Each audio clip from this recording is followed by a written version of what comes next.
O rigor para vocês, pastores desviados, idólatras, adúlteros, e para aqueles também que apoiam e acham que não é nada. A Bíblia diz aqui, ó, fazendo uma análise paralela com Tiro e a cidade de... Essas duas cidades aqui que Jesus falou, Tiro e Corazim, né? O rigor será muito maior para vocês. Porque vocês... Bom dia, boa tarde, boa noite. Hoje estamos aqui recebendo a visita do nosso amado irmão Eric Ribeiro, que tem um canal no YouTube também de denúncias.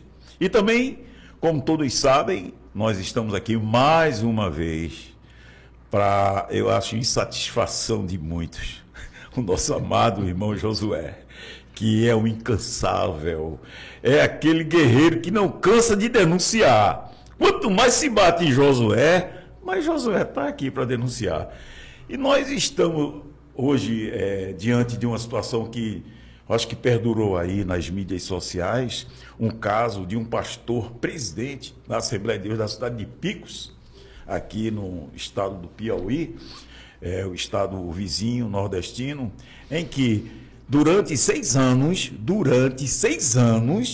esse pastor adulterou com uma membro da igreja, certo? Em cuja chácara ele ia visitar e ali praticava os adultérios. Isso aí está na mídia, ninguém tem como contrapor. Inclusive, o vídeo do marido traído já circula aí nas redes sociais, contando detalhes como se procedeu essa traição. E esse pastor, ele ainda tem argumento de dizer que quer criar uma nova igreja para continuar fazendo a mesma situação. Isso é a vulnerabilidade, Josué e Eric, desses pastores em relação às suas ovelhas. Isso não é o primeiro caso, nem vai ser o último. Muitos pastores se aproveitam do cargo de poderio, o cargo de autoridade para com as suas, eu digo assim, suas ovelhas, e praticam esse tipo de situação. Veja, o fruto do adultério nasceu uma criança com autismo. E essa criança dormia nos braços do marido traído, que não era o pai, mas foi o pai afetivo. E deu todo o carinho a essa criança. E ele chora quando ele comenta que essa criança hoje não consegue estudar, está violento na escola por conta da falta que está sentindo do pai. E que não é o pai biológico, mas o ama. E ele dizendo claramente para todo mundo ver: você, pastor, você fez eu perder a minha família. Aí a gente vem por outro lado, Josué, pastores e pastores cometendo todo tipo de atrocidades dentro da igreja, assédio sexual, estupro, todo tipo de aberração a gente está ouvindo aí, vindo desses pastores. A gente, Eric, não tem nem mais o que falar, porque virou uma coisa banal esses pastores praticarem esse tipo de situação. E isso a gente não fala só no estado de Pernambuco. A gente pode dizer que é a nível nacional. A gente viu ontem, não sei se foi ontem, uma live de Hafner sobre isso, é de cortar o coração, o relato daquele marido traído. Então a gente tem situações dessas também no Rio de Janeiro. Teve outro pastor também com o diácono da igreja, traindo o diácono da igreja. E quando nasceu a filha do diácono, a cara do pastor. Espera aí, tem alguma coisa errada. Essa criança é a cara do pastor, minha gente. Aí o cara foi fazer o exame de DNA, o corno, o traído. Quando fez, não sou o pai. Aí o pastor foi obrigado diante da igreja: realmente, eu pequei, mas meu ministério continua. Veja que coisa absurda. E isso está uma situação recorrente no meio evangélico. A gente tem pastores que, utilizando do seu motorista, o motorista levava ele para a casa da amante, ele praticava lá o adultério que ele queria, com a cantora evangélica, que eu não vou dizer o nome, nenhum dos dois, mas foi caso notório. E a gente indagou essa cantora, ela disse: vocês não têm prova? Lógico, quem é que vai ter prova de cama? Quem é que vai ter prova de você tendo ato sexual, um adultério? Ninguém vai provar. Mas, no entanto, se sabe que existe, que a gente está vendo aí essa situação. A todo dia se tem. A gente teve um caso agora do jogador Cuca, que na época era jogador, hoje é treinador.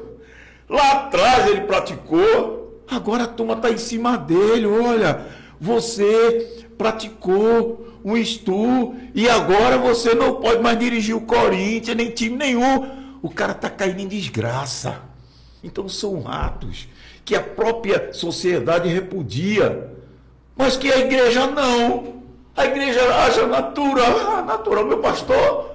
Rapaz, olha, um pastor da Assembleia de Deus do Estado de Pernambuco me procurou, Josué, e disse: Miguel, tem pastores que sabem que as esposas sabem que ele adultera, que ele tem amantes, mas a mulher diz para ele: olha, se você confessar, eu lhe deixo, porque quem é que vai pagar o nosso salário?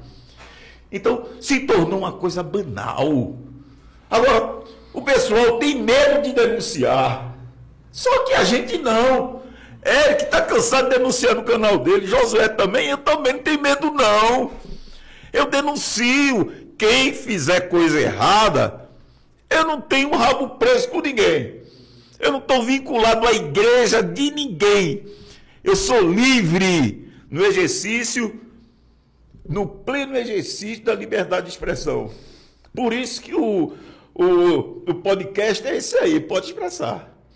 Então, Josué e Eric, esse relato que veio de Picos me deixou muito assim atordoado, porque o cara se aproveitou durante 6 anos, indo para a chácara do rapaz. O rapaz disse que fazia batismo lá, fazia culto, fazia churrasco, e o cara transando com a sua esposa escondido, ao ponto de gerar uma criança de forma adúltera, e a criança nasceu com problema, e esse pai afetivo amou a criança, cuidou da criança, e agora? Ele dizendo no vídeo, e agora? Então, pessoal, eu não vou cansar, não vou parar de denunciar, tá entendendo? Aí eu queria que vocês aí tecessem alguns comentários sobre isso, porque essa aí tá na mídia já. A mídia já tá aí, tocando aí fogo nisso aí. Aí fala alguma coisa aí, Eric. Olha, é incrível. Um abraço aí a todos do canal Eric Ribeiro aí, canal do nosso irmão aqui, Josué Augusto, e o Pode Expressar, viu? Tá certo? Vim aqui hoje tenho a honra aqui de estar fazendo live com essas duas bênçãos de Deus aí, homens que estão aqui pela verdade, que lutam pela verdade, e quando a gente precisa, sempre estão aqui para nos dar força, nos dar a mão e nos ajudar nessa luta aí, né? Veja só, inacreditável, você vê como é que é as coisas. Na igreja tá parecendo natural agora. Entendeu? Natural, coisa natural. Entendeu? Aconteceu o adultério, isso não é nada demais não, isso é uma besteira. E você vê na palavra de Deus o preço que Davi pagou pelo adultério que tinha cometido. Você vê o que aconteceu. Irmão, é muito sério você tocar em famílias. Famílias é coisa sagrada. Famílias é coisa sagrada. E quando o pastor, líder de uma igreja, toca numa família, acaba com a família, destrói a família de uma pessoa. Aquela pessoa ali, meu amigo Dr. Luiz Miguel, irmão Josué, a qualquer momento, sabe o que pode acontecer com aquele homem ali? Cometer um suicídio, meu irmão. Você está vendo casos aqui na igreja, na Assembleia de Deus aqui em Pernambuco, pessoas cometendo suicídio. Por quê? E o inacreditável é que tem pessoas que emprestam sua boca e seu tempo para defender homens que fazem isso.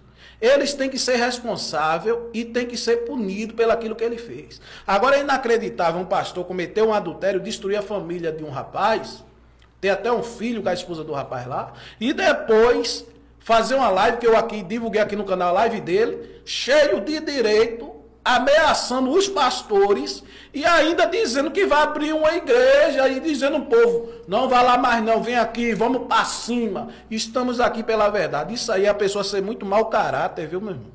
Muito mau caráter, cara de pau. Eu sou o seguinte, eu sou pecador, sou falho, sou cheio de defeito. E eu valorizo, sabe quem é que eu valorizo? pessoas que botam no rosto não pode dizer assim, eu errei. Para pessoas assim, irmão Josué e doutor Luiz Miguel, eu aplaudo e nem denuncio, eu denuncio. Quando a pessoa fala isso, quando a pessoa pede perdão e reconhece seu erro, quebra o coração de qualquer pessoa. Até do próprio Deus. Que quando a Bíblia diz que Deus não rejeita um coração contrito mesmo. Aquele que se humilha. Mas você vê, o cara cometeu o adultério, irmão Josué. Fez do que fez, destruiu a família do rapaz. E depois ameaça os pastores da igreja. Ameaça. Ainda convoca o povo para ir por culto de oração, de ação de graça na casa dele. Vai comemorar o quê? O adultério que eu fiquei com a mulher do irmão. A gente vai fazer um culto de ação de graça para comemorar. Irmão, olha, é inacreditável, irmão José. É inacreditável. Pode ficar à vontade aí. Não, é a falta de temor, né? Esses homens perderam o temor. Eu queria só fazer um comentário, o seguinte, você estava falando aqui, eu estava lendo aqui, Eric, é uma expressão, que as pessoas hoje, doutor Miguel, pensam que pastor é totalmente imune ao erro, imune ao pecado e uma estrutura invencível, não é? Para a igreja, para você cristão, você deve ser diligente, buscar espelhar-se em Deus. Eu estava lendo aqui também em Lucas capítulo 10, quando Jesus dizia aqui, né? Ai de ti, aliás, Lucas 10 e 12. E digo-vos que mais tolerância haverá naquele dia para Sodoma do que para aquela cidade. A cidade que rejeitou a pregação do evangelho e recebeu os que foram enviados em nome de Jesus. Ai de ti, Corazim, e ai de ti, Betsaida, porque se em Tiro e em Sidom se fizesse maravilhas que em vós foram feitas, já há muito assentadas em saco e cinza, se teriam arrependido. Portanto, para Tiro e Sidom, haverá menos rigor no juízo do que para vós. Isso quer dizer, doutor Miguel, que quem conhece a palavra de Deus e ignora, quem assume o lugar de profeta, mesmo sabendo que não reúne as condições, porque a consciência do homem, quando ele é esclarecido pelo Evangelho, acusa a primeira vez, a segunda, a terceira, até que me parece que a mente perde a sensibilidade e a pessoa começa a pecar, não se incomoda, perde o temor e acha que está fazendo certo. Então, nesse mesmo capítulo aqui de Lucas, Jesus deu poder aos 70 discípulos para pisar serpentes, escorpiões e todo o poder do diabo. Vai, eu vos dou poder. Mas está escrito aqui, irmãos, que quando ele dá poder, ele diz que os discípulos saíram e os demônios se sujeitavam. Mas Jesus viu Satanás descer do céu como um raio. Ou seja, Satanás, o diabo, o adversário. Por que a Bíblia chama de adversário? Porque quando o evangelho, quando a Bíblia está sendo pregada, falada, está invadindo um campo que é do inimigo, e o inimigo vai contra-atacar. E esses pastores não se dão por avisados, não tem revelação, não tem unção, não tem visão. Jesus viu, avisou os discípulos. Eu vi Satanás descer aqui, descer como um raio. Deixa eu ver aqui o versículo. Versículo 18. 17. E voltaram os 70 com alegria, dizendo: Senhor, pelo teu nome, olha só, até os demônios se nos sujeitam. É verdade, é no nome de Jesus. Agora, não esqueça que, no 18, Jesus disse, e disse-lhes: eu via Satanás como um raio cair do céu. É para quê? É para brincar com você, pastor?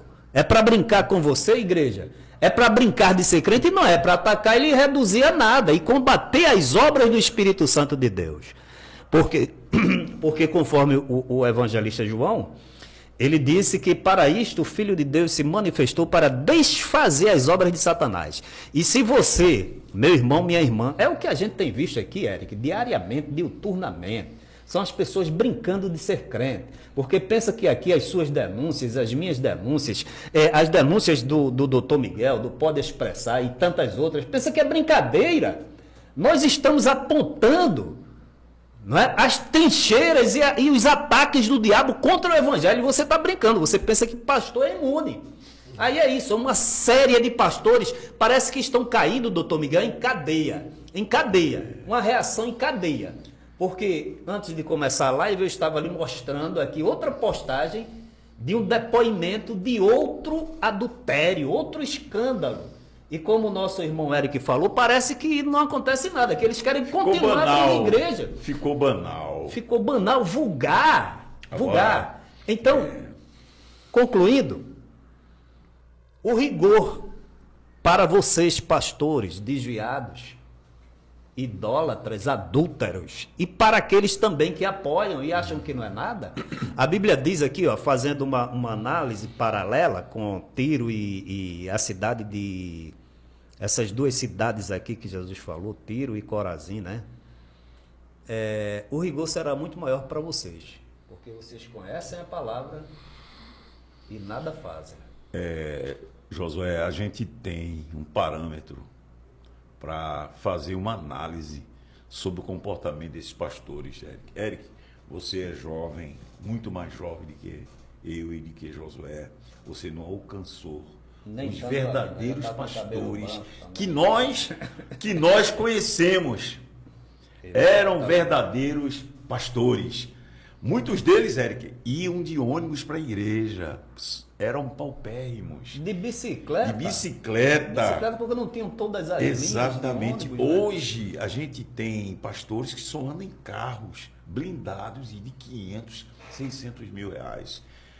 A gente tem eu posso dizer assim, a gente tem uma herança maldita desses atuais, porque a herança bendita está lá atrás dos pastores que foram mártires, que sofreram na obra, passaram fome, deram a vida, para que esses homens hoje fizessem esse tipo de coisa, envergonhando o legado desses pastores. Porque eu digo uma coisa a você, é vergonhoso. Tem um pastor aqui no estado de Pernambuco que ele se diz ser igual ao pastor José Amaro da Silva, ser igual ao pastor José Leôncio da Silva. É mentiroso, Isso aí envergonha Joel Carlisson, Daniel Berg, Gunnar Vingre, Emílio Conde, pastores pioneiros no estado, no Brasil. Muitos deram a vida a Samuel Nistron e outros que trouxeram o evangelho aqui no Brasil. E a gente vê esses homens hoje tripudiando na memória desses homens, enriquecendo-se de um trabalho que eles não foram pioneiros. Então a gente vê a vergonha. Imagina se esses homens hoje estivessem vivos, vendo tudo isso, Josué, vendo o pastor José Wellington lá em tremenda corrupção, dizendo que as verbas têm que passar por pastores da Assembleia de Deus. A gente vendo esse Silas Malafaia aí criando bloco de carnaval em cima de púlpito. É coisa horrível, isso é uma vergonha. Que evangelho é esse?